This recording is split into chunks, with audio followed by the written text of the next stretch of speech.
graph structures and paths.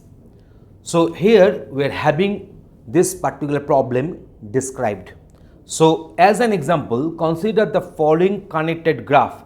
The edges can be represented in prologue using these facts. So these are the facts which will represent this respective graph.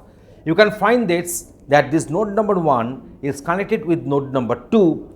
Node number 1 is also connected with node number 6 because they are having one edge in between. So node number 1 is connected with 2, node number 1 is also connected with node number 6. So in this way, the respective edges have got represented in prologue facts. To represent the fact that the edges are bidirectional, we can write one clause which will denote this one, that is connected xy means edge x comma y, or here this semicolon denotes or, comma denotes and in prologue. So it is semicolon, so that's why it is or. So edge y comma x. So either x and y will have one edge, or the node y comma x will have one edge in between. So if one of them is true, that will denote that x and y are connected. So here we are having the respective prologue program. So this prologue program will give all possible paths from a source node to a target node in the given graph. So if we pass 1 as a source node, 5 as a target node, and P is the variable written in capital letter, in that case P will have all possible such solutions. That means moving from node number 1 to node number 5, we are having these possible paths are there, and in this way you can find out that there is not a single path has got repeated. All these paths which are coming as the output of this goal, all of them are distinct in nature. So I think it would be better if you go for one practical example where we shall type this code, we shall execute it, and we shall see how the outputs are coming. So here is the demonstration for you.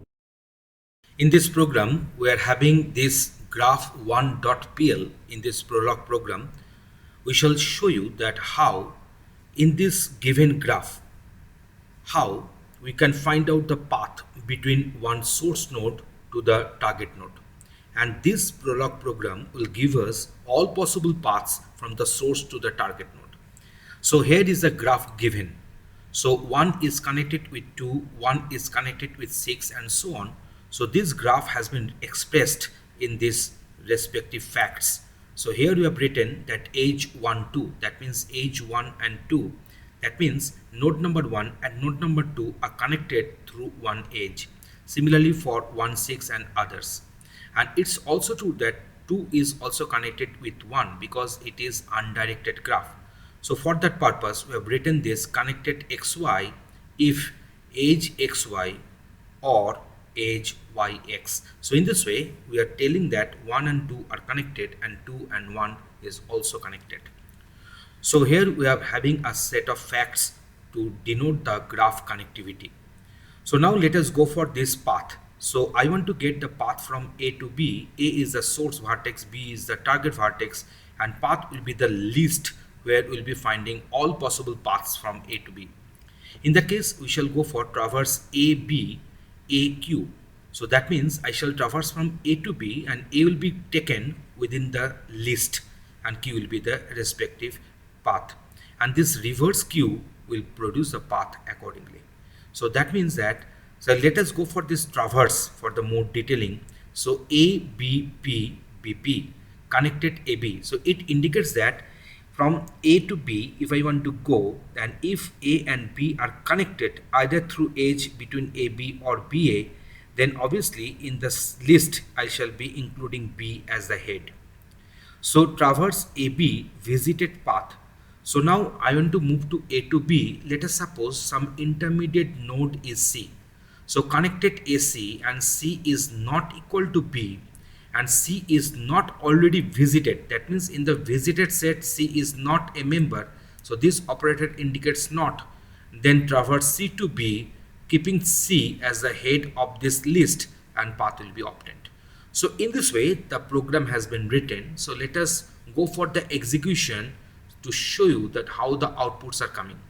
So here we have taken this query, that is path from 1 to 4, node number 1 to node number 4, and the list of paths will get listed in this p list variable. So now the first path, it is telling that 1 2 3 4. So from 1, then 2, then 3, then 4, the path can be obtained to reach from 1 to 4.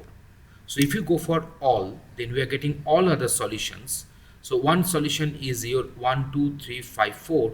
So 1 2 3 5 4. In this also we can reach 1 2 5 4 is another solution. So 1 2 5 4 is another solution.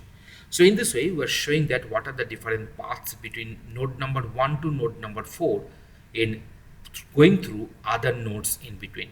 So here we are getting all possible solutions from one source node to the target node, all possible paths through some intermediate nodes also. So everything is getting obtained as the output of this program.